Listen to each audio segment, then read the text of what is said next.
remember Phyllis saying that Baba told Adi to send to her second copies of stuff they had. Adi was Baba's secretary after Chanji's death, and his family residence was Kushru Quarters, which is now the trust office. So he had all the papers there. And Phyllis was starting to edit The Awakener. So Baba had asked Adi to send her this stuff. So Adi did. We have a letter from Adi talking about that. Yeah. This is also the reason that I'm quite sure that I'm not on the plane, so she's on to stuff. Oh, she pushed you out of the planes? So I wanted her. Yeah. I remember Alan Cohen, when he first heard of Baba, assisted by LSD, which he was on a trip on at the moment, wrote to Baba that he was on the sixth plane of consciousness, and everything Baba said was true. He could confirm it on the sixth. And Baba wrote back to him, and what did he say? He let him know he wasn't. Was that it? Yeah. So Baba pushed him off the planes, whereas Larry got pushed off by Phyllis. Warren, would you know the design work? Drafts are really really big. What's that? Did you know the design work? For this book. Yeah. This was done by Sheila Krinsky of Shariar Foundation. She did the diagrams and she designed the book also. We spent a long time on it, let me tell you.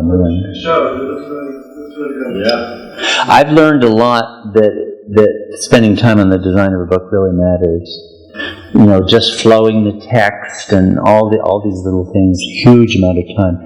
You know, but these darn typos, oh God, we killed ourselves. This was the mother of all typewriting jobs, this particular type proofreading jobs, and still the buggers, I tell you, they're impossible to catch. I don't know how it is. Here's an interesting Tiffin lecture. Let's see. Yeah. Actually, there were three of the lectures in this book are not. The primary manuscript is entitled Thursday Tiffin Lectures, and it's a typed manuscript, 174 pages. And the original copy was found at Meherzad shortly after Baba dropped the body in '69. Erich sent Balna II, who must have been there on a visit, to look in what's called the rice go down. I'll have to show you. I have on another slideshow a photo of the rice go down at Meherzad. You know what a go down is? It's a storage storeroom. Yeah, I've always thought they should have named one of their go downs Moses, and then it could be Go Down Moses. They haven't been persuaded yet, but this was where they kept the rice. And Erich must have had the idea that something was there, but anyway, Balna II came back with a leather notebook, a briefcase, and in it were the intelligence notebooks that is the basis for infinite intelligence, the Tiffin lectures, and Baba's talks to the Mir Ashram boys. I mean, what dynamite, holy smokes. And so this was the copy we were working with for about 15 years, and until Phyllis's copy was found, which then superseded it, because even though it's the carbon copy, it has all these gaps filled in with that diagram that we just looked at. That wasn't there in the copy we were working with at first. So almost all of the Tiffin lectures in this book are from that manuscript. But there were three others that we put in for various reasons from the same period that seemed similar in their topic. And this one we put in because it was such an interesting statement. This is straight from Chanji's diary. A lot of the Tiffin lectures, we can find the sources in Chanji's diary. But this was straight from the diary. and maybe it would have been deemed too controversial to collect it. But it's so interesting. So this is the 19th August 1926. That night in the girls' school building, that'd be the Hazrat Babajan school building. They had separated between the boys and girls sections at that time.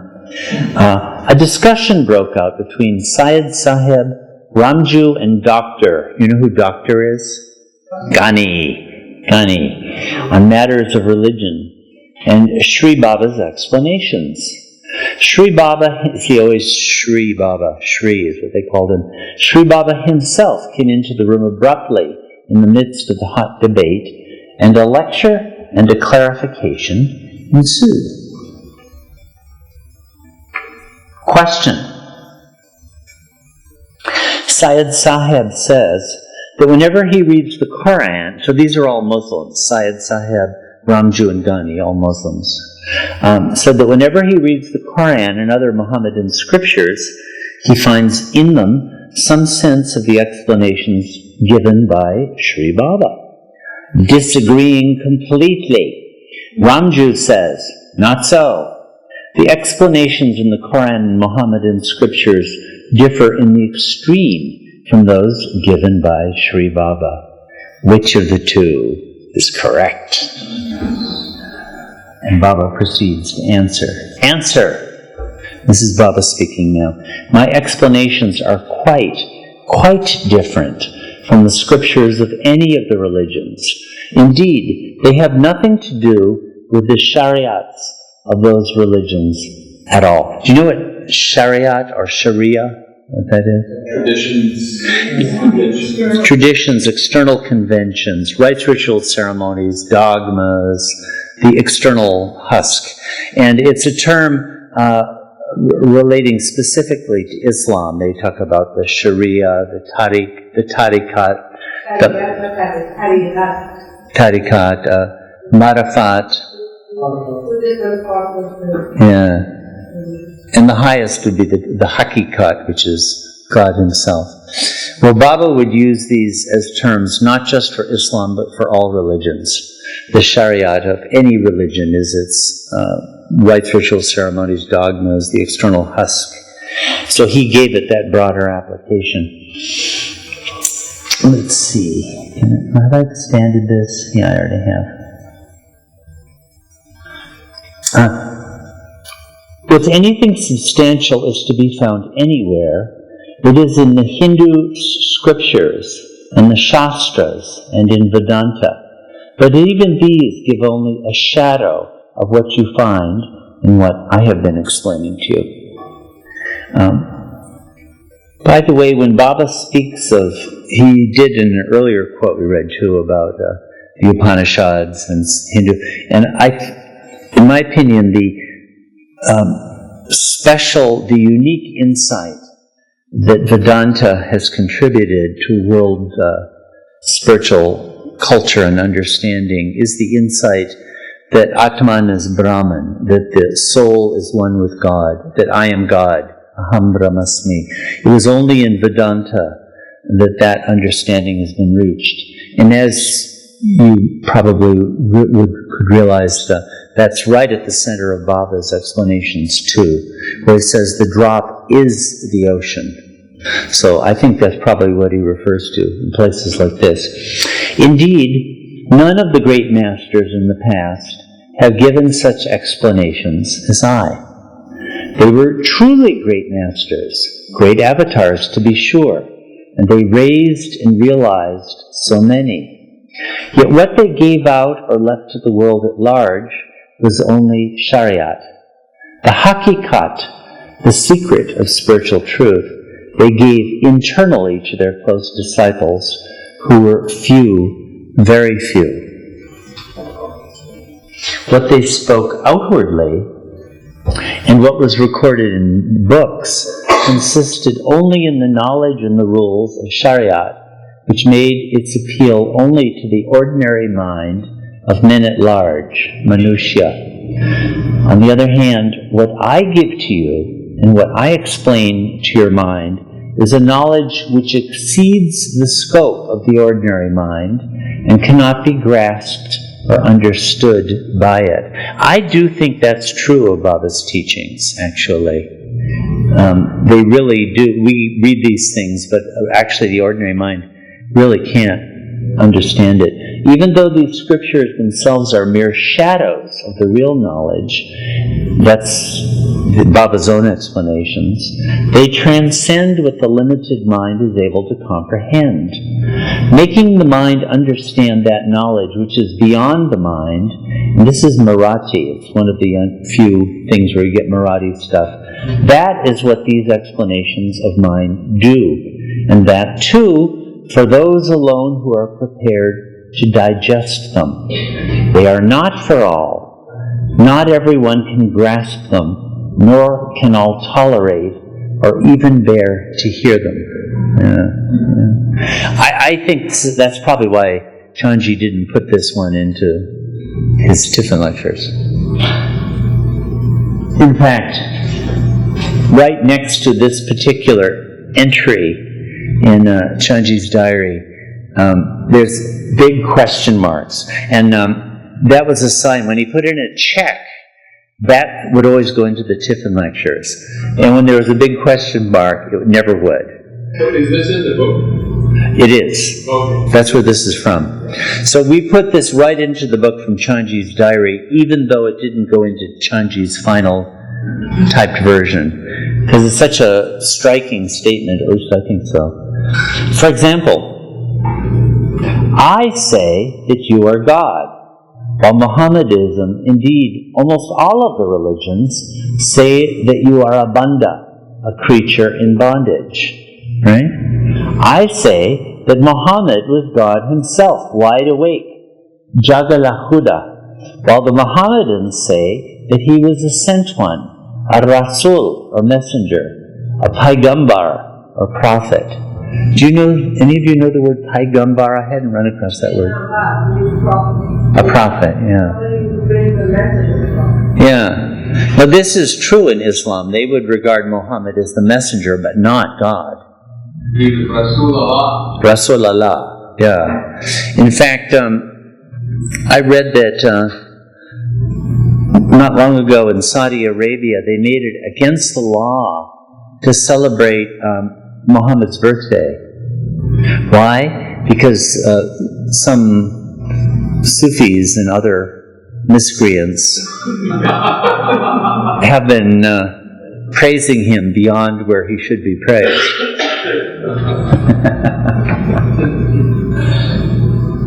The same was the cases too of Zoroaster and Christ. I say that all of your Tal Bajan, do you know Tal Bajan, that is?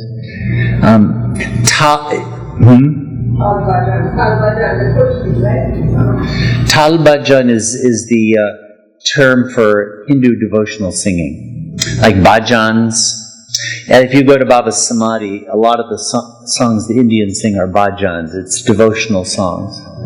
And Tal is the unit of rhythm. It's the rhythmic unit it's based on. So Tal Bhajan is a calm. Tal also means that little symbol. Ding, ding, ding. So Tal Bhajan is that devotional practice, which is right at the center of Hindu devotionalism, Hindu bhakti. And your kasti, the sacred thread in Zoroastrianism, that is composed of 72 horsehairs, and you're supposed to take it out and snap it or something. Isn't that what you do? Yeah, you do it 3 times. You're taking away, or not, so the bad things you're taking away from yourself. Yeah.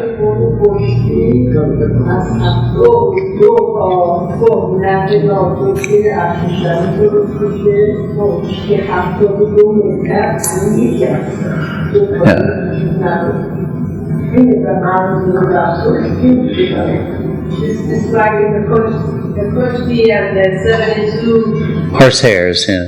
72 nations of the world are one, something like that. Oh yes, that's right. From the Sharia. That's right, 72 tribes or sects. I think he had, Muhammad did. Oh, that's Muhammad. All devotion, all Yeah. is gone. Yeah. Gone and everything.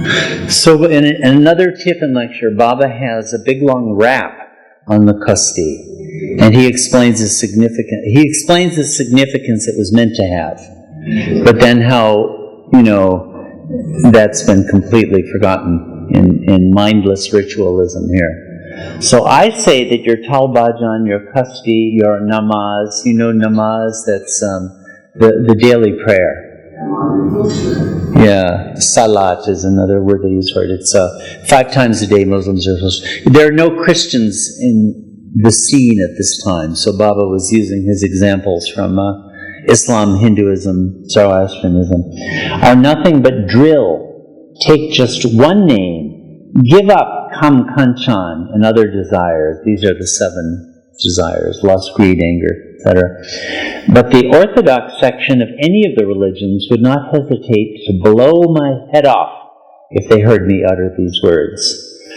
I pity them all. Why? Because they are so narrow-minded, so shallow in their vision, because they do not wish or even make the slightest effort to come out of their state. And I say to you, don't be cowards like these. Don't be intimidated by the fear of hell, of Jahannam, or by the alleged wrath, crowed of God, or the Prophet, from accepting these truths, these real truths that appeal to your mind and heart. Don't mar your own way and passage to truth for the sake of these false conceived notions, these fanatical ideas and conjured fears of Jahannam and the like. For I say that Bihisht and Dozak, heaven and hell, are all imaginary, even though they exist for you as unrealized beings, even though the religions and their teachings lay great stress and preach on and on about them endlessly. Indeed, I tell you that even the walis, are all imaginary. Now, there was a lot of Shiite Islam in India that would attach great importance to the tombs, the dargahs of saints. The Sunnis disapprove of this, but in the Shiite Islam, the walis, as they would be called in India, or actually that's Friends of God. Friends of God. I think that's Arabic word. So there'd be great reverence shown towards them, so that even they are imaginary. What a shock this would be for Orthodox Islam. Let's see, there's a little more of this. Yeah, now this is interesting. This is really quite a statement on Baba's teachings. I haven't seen anything else quite like it. The basis for all of my explanations is sanskaras. Where and in which religion has this been so clearly and logically explained? Nowhere except here and there in the Hindu Shastras, and even that is just a shadow of what I have explained to you. I've been searching for 15 years for, in other traditions, as much as I'm able, for like discussions of sanskaras and stuff, and it's really skimpy. There's a little bit, but it's very thin. And it really isn't like Baba's. Like the Yoga Sutras of Patanjali talk about sanskaras, and there's a little bit in Vedanta, and Vasanas, and things like that. Yeah, Eric? Yes. Also Samsara is a completely different word. Buddhism has the Sanskrit, an earlier form of sanskara would be samskara. There's a K in that last part. And that's there in Buddhism. They do have samskaras in Buddhism. And I've never been able to entirely verify what's the relation is between the Buddhist idea of samskaras and Baba's. I think they're related somehow, but if anybody ever goes into this topic more, I'd be most interested and what they can find. But there is some discussion of it. But like, here's an example of how Baba's discussion goes way beyond anything I've ever seen before. He explains the divine theme is completely new. Here's another thing I've never seen. An account of the journey of the soul from the beginning to the end. You get hints of it. You get, in Hinduism, the idea that you're moving towards mukti. You have that part. But the whole journey of the soul from creation through evolution, through reincarnation, involution, that seems to me to be quite to originate with Meher Baba. Again, if you find me to be wrong, please tell me. I don't want to go on saying this, but I've been looking and I don't see it. The journeys, after realization coming back. The 4 journeys, yeah, that too is such a clarification, because in Hinduism everything is like, I mean, you can't get up on a log and croak 5 times without becoming a Sadguru to somebody or another. You know, it's like everybody is, oh, Sri Sadguru and Bhagwan is holy. You know, all the terms are all mushed around and confused. I'm not disparaging Hinduism, but there's a chaos there, I think. Isn't it true to rephrase that? And I heard of somewhere, maybe in the first course or something, that the 7 in the Bible, the 7th plane and the 5th plane have the same name. Actually, it may not have been originally that way, but it's called that. Yeah. That creates the same kind of... Yeah, it does. The terminologies, because you have so many different masters using the same terms in so many different ways. So I do think part of what Baba did was to really clarify all of this and to sort out the terminologies. God Speaks is the kind of the master work on that account. But, yeah. When you mentioned the divine theme, I think also the 10 states of God that he explains just so all-inclusive. I've never seen anything like that before. It's masterful, you know. So there have been hints of this stuff before, but never anything. This is part of what Baba is saying here, that he says that it's sort of like sherbet. It's like vague and general.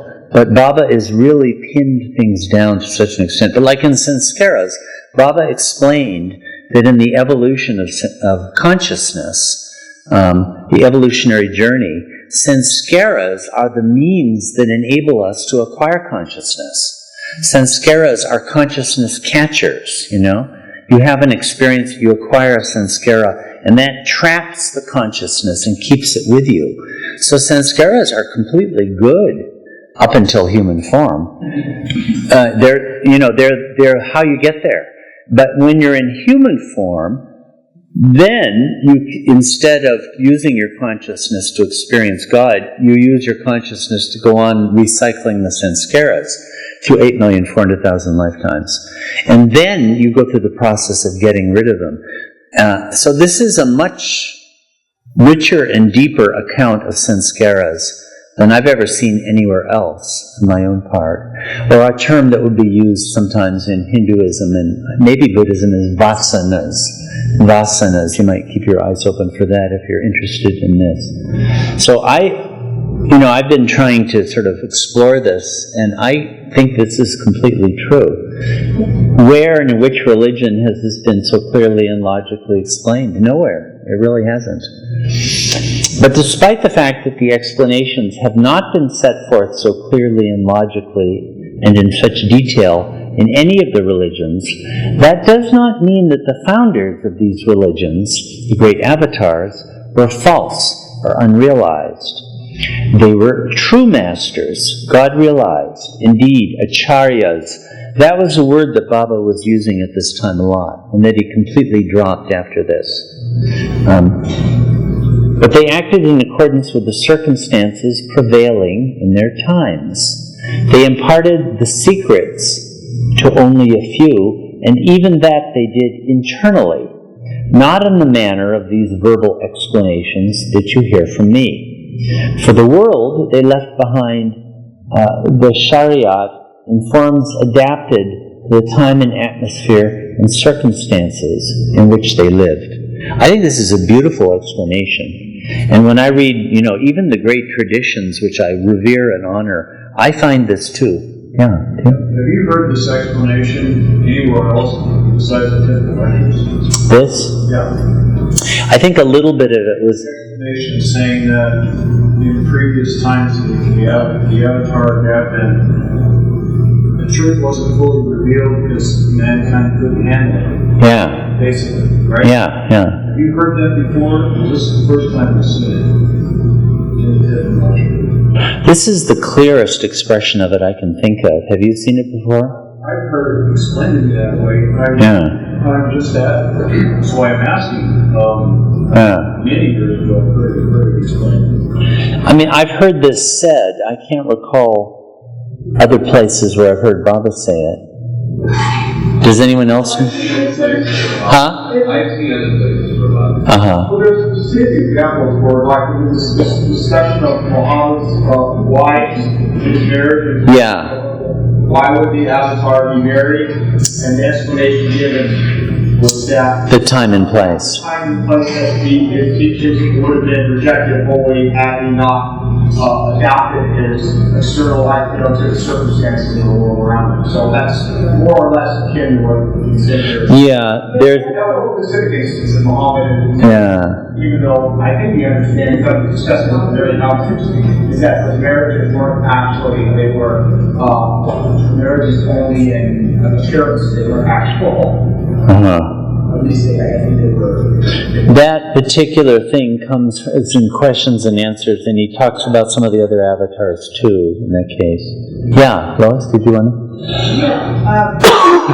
Doesn't it come up when he talks about the role of each avatar,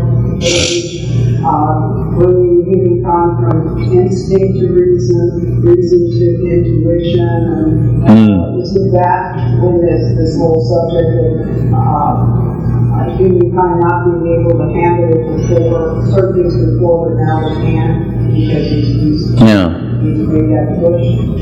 Well, there are some hints of it. It'd be good to collect all those passages. I've never really attempted to do that. But in any case, this is a really good statement of the subject. That's for sure. Yeah. And also about how the teachings in the past were vague. And that's what I find too. And I read people like Shankara, Adi Shankara and Ibn Arabi, and I bow to their feet. They're such spectacularly great figures. But Baba, our avatar, has given us lots of explanations on basic things that they never did. All sorts of stuff. The only grave error that the masses of humanity commit is this, that they take the Shariat as the very goal, the shavat of realization, instead of the marg or way, or if you will, foundation. That's really such a simple thing, but they take the way, they mistake it for the goal. So they've been given a religion, they've been given a means, and they think that that is the goal in and of itself, when it's just a means. This is a very simple statement of what the whole problem that arises is. And now this is an interesting statement too. This is quite a Tiffin lecture, I think. But even having heard and understood all of this, in good conscience, you can only say, now this is kind of the central point in which say Vedanta and Baba's teachings are at variance with many of the religions, the I am God thing, right? And one can see how this is a dangerous teaching. Because if I say I am God, well, the ego can immediately say, yeah, I can run with that one. Yeah, it sounds pretty good to me. So the emphasis of most of the religions has been, you are a slave of God. You are Banda. You are a servant of God. Because that's a better way of keeping the ego in its place. So this I am God, even though it's true, is a dangerous truth. So he said, you can only say that you are God according to my explanations. That is, if all of this appeals to and is accepted by your head and heart. But even in this case, you cannot claim that you are God, which is to say, God realized. To do this would be fraud, tagpana. A murder, and look at this, a murder would be a lesser crime than you're claiming to be God. That's a pretty strong warning about this danger. There is no harm in your professing belief in what I have been saying if you sincerely take it to be so. But there is great harm, indeed. You would be committing a great crime if you were to falsely assume the role of impostor of someone who knows that he is God. So there's a very clear and powerful statement on this aspect of Baba's teachings that is a dangerous one, and that he's universalized now and told all humanity about it. So I think this is quite a striking statement from Baba on his own. Yeah, no, it's yeah. In war day here, the 1930-1945, Western women were with Baba once, and he was giving a talk about believing in him. He told them, you don't have to believe in me, believe in yourself. I've come to awaken you to believe in yourself, and not to believe in me. So, I mean, it was very startling to read that. There is one of the Tiffin lectures where he says you should always follow what your conscience says. If he gives an example, if your conscience says that you should bow down to me, do it, even if other people laugh at you for it. On the other hand, if your conscience says that you shouldn't do that, don't do it. And don't do it just to win my pleasure. I said that too, hear the voice of your conscience. That's one of these Tiffin lectures is there. This is an interesting one on Baba dealing with a bunch of political people. And in the Thursday Tiffin lectures, in that manuscript, it's the primary source I've been talking about, very little was explained about who these people were who were visiting Baba. But in Chanji's diary, we learn a lot more. And so this is one of the things in this edition. We restored into these talks a lot of stuff from Chanji's diaries that Chanji left out. Like that whole last Tiffin lecture wasn't there, because I think it would have been regarded as too controversial at the time. But here's another case where these political people came to see Baba. I'll read it in a second, but in the typed manuscript, Chanji we don't learn who they were, but in fact, they were very, very high-powered people. This one name we get is this guy Paranjape, who was one of the very famous orators and journalists for the independence movement, the Swaraj movement it's called, in India at the time. In fact, from the 1890s, he had been really, really famous. One of the, say, 4 or 5 leading editors, there were these kind of firebrand periodicals agitating for Indian independence, and he was the editor of one of them. Vivekananda's brother was the editor of another. I mean, we're talking about really, in history books, you'd read about these people. So he and a bunch of other prominent people showed up at Meherabad, and although Chanji doesn't say so, I would wager 99 to 1 that they thought that they would, because Meher Baba is an up-and-coming master with a following, fame in the area, that they were going to get his blessings, so they could say, yes, Sri Meher Baba gave us his blessings and said, may you have success in your noble cause, like that. Politicians, right? I mean, probably honorable and great men, I don't doubt, at that time. But it wasn't working with Baba. So here's Here's the thing. Gandhi's movement, in my opinion anyway, on the political side of things is as honorable as it gets. Whatever you may think of him. He's widely revered by many. Baba said a great soul, but you don't get a movement more idealistic and more sincere than his. But Baba simply would... okay, let's just read what he had to say. He was not rude, but he says he's really blunt about politics. So, a group of 4 or 5 energetic and enthusiastic workers, this is from Chanji's diary now, this wasn't in the typed manuscript, of the Swaraj Party, that's Gandhi's independence movement at this time, dropped in today. Their number included a Dr. Paranjape, there he is, editor of Kal, and another editor of an illustrated Marathi magazine. They happened by en route from another city where they had been canvassing for votes for a candidate in the forthcoming council election. After touching upon general topics, the conversation turned to Swaraj and what India and Indians should do for its attainment. The party leaders, in their eagerness to impress upon Shri the importance and value of their work and the interest they took in it, betrayed their self-interested motives, which is to say, their party politics.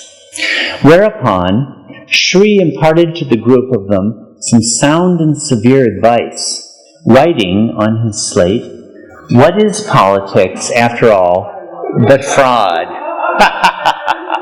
I mean, these are like big shots, and any ordinary man would have every incentive to sort of accommodate them. He's the avatar. What has he just told them the truth? What is politics, after all, but fraud?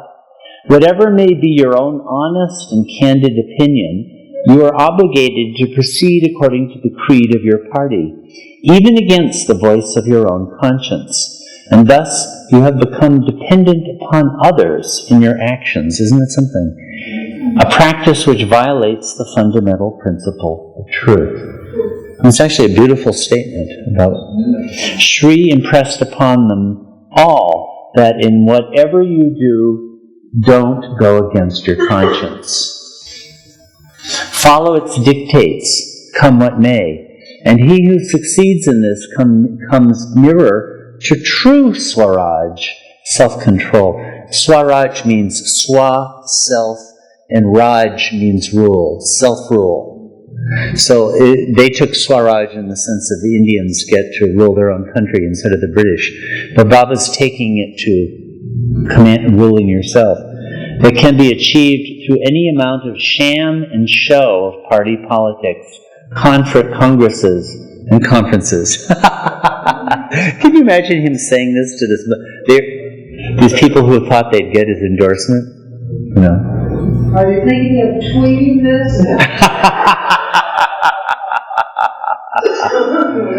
Then one of them asked a question, will India attain Swaraj? And if so, when? And now look at Baba. Baba answered with a question of his own. What do you mean by Swaraj? I mean, he's not going to leave it there. He really won't. Political independence, replied the inquirer. Thereupon, Shri explained the whole subject in clear and beautiful terms. And this was all left out of the version that we had in the typed manuscript. And I can easily guess why. Chanji probably thought that this was going to get published soon, and there would be no purpose in insulting Gandhi's movement. But now we're in 2017, and that's no longer a factor. And when you know who these players were, and look at Baba, how completely... He's not rude. I wouldn't call this rude. He's straight.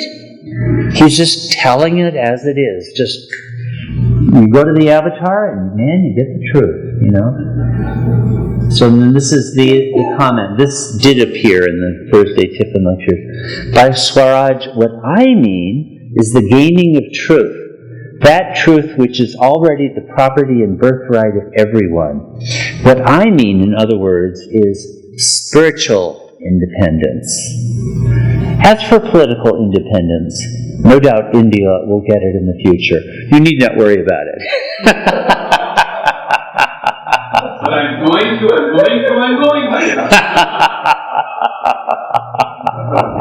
That's so funny. This political independence, and there's a whole other Tiffin lecture where Baba really goes into this a lot, about how political independence, you win it, but you can always lose it again. It's not permanent, you know. But whereas spiritual independence, once won, is forever. There's a very good Tiffin lecture on that talks about that a good bit. Hence, my advice to you, the political, it's easily won, but the real spiritual independence, that is achieved only with great difficulty. Hence, my advice to you all is, seek that truth which will give you everlasting bliss and real knowledge, Gyan, thus enabling you to raise others as you have been raised, and to save them from the entanglements of the world. Anything sought in connection with external affairs is mere foolishness from the point of view of realized persons who have actually seen the truth and become one with everlasting existence, as compared with those who have learned merely through reading and hearing. Within 10 years, India will enjoy extraordinary freedom. And what the heck that means, I haven't the slightest idea. But I just read this and I'm thinking, you know, you go to the avatar with your shallow, limited motives, good motives, probably good people, honorable people, great people, I don't doubt. But what you get is the real thing. You know, he gives you, they were, I'm sure, disappointed and a little bit maybe pissed at him. I wouldn't be surprised. But what he gave them was so much better than what they came for. Wasn't Gandhi met with Baba on the ship?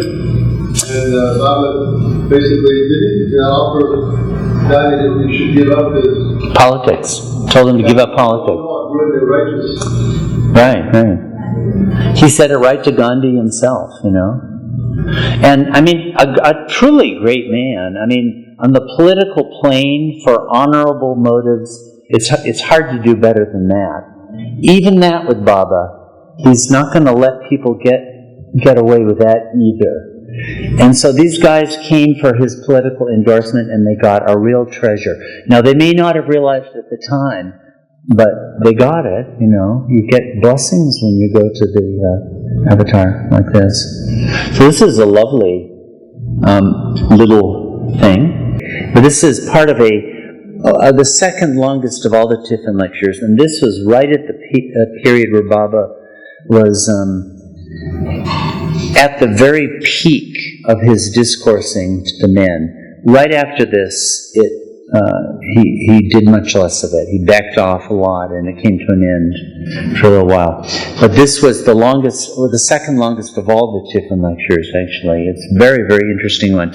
But this particular moment is about a famous Sufi figure, Balul.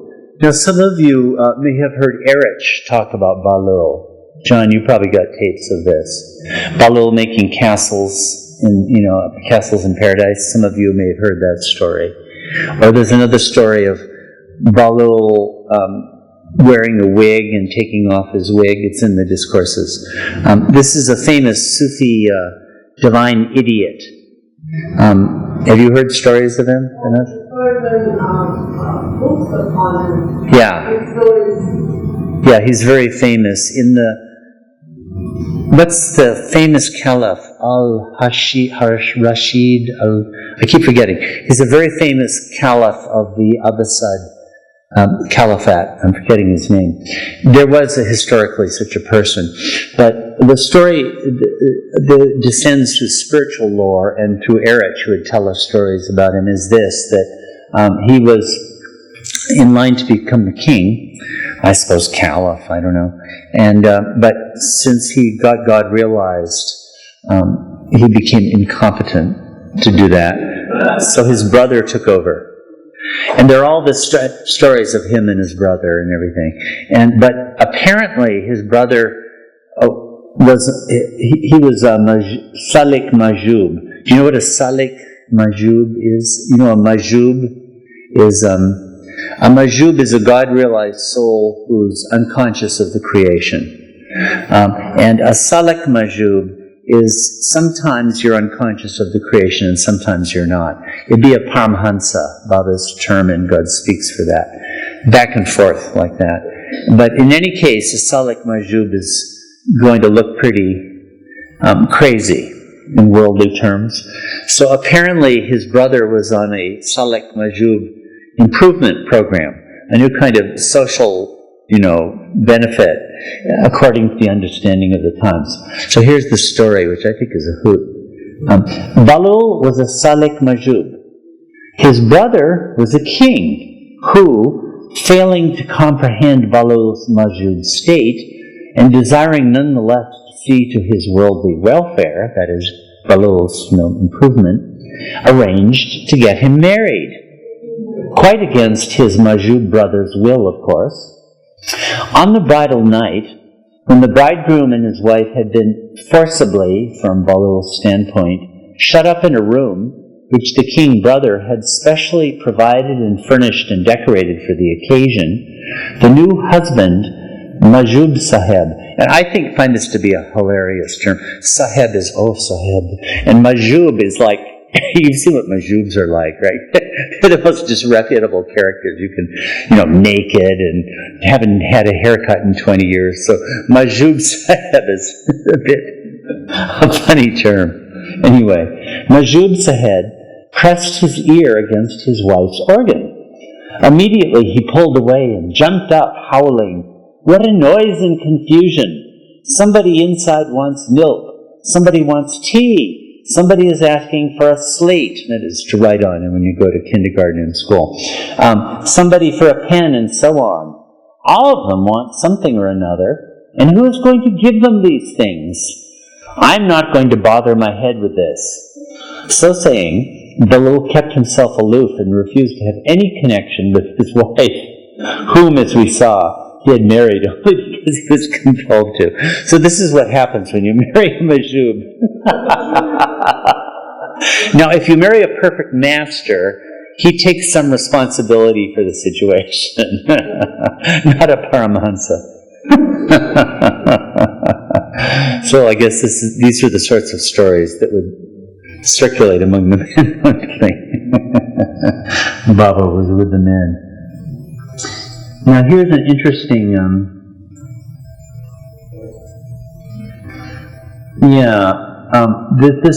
this particular Tiffin lecture, I won't read it, but I'll describe it.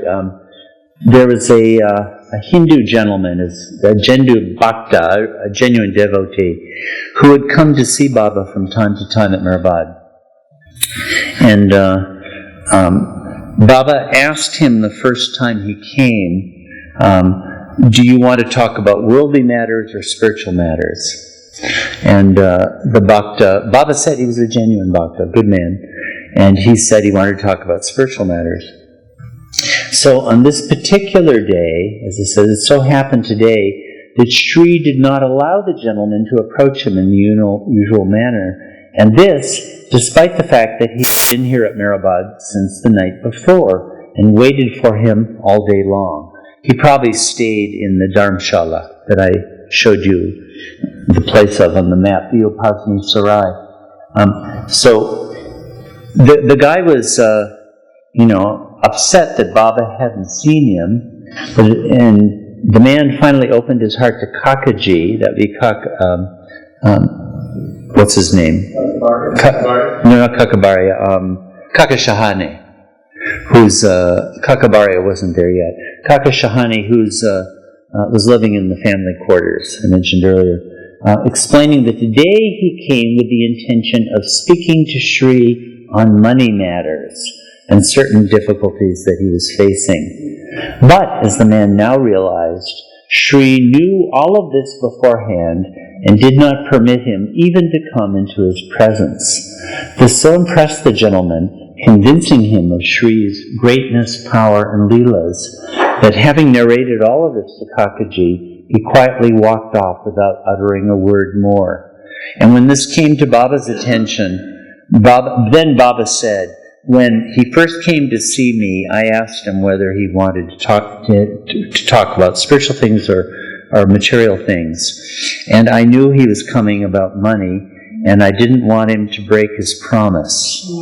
That was the issue, because for him to break his promise would have done him great harm, going to a master, so he wouldn't see him. So this is the beauty of Baba's way of dealing with people like this. Okay, well, let's call it a day, and tomorrow morning we'll resume and look at some more passages and sections. This gives you a feeling of the flavor. I hope it does. Some of the flavor of these Tiffin lectures. And Baba with his intimate men and sharing times with them. And so we'll resume with that tomorrow morning. So, Jai Baba.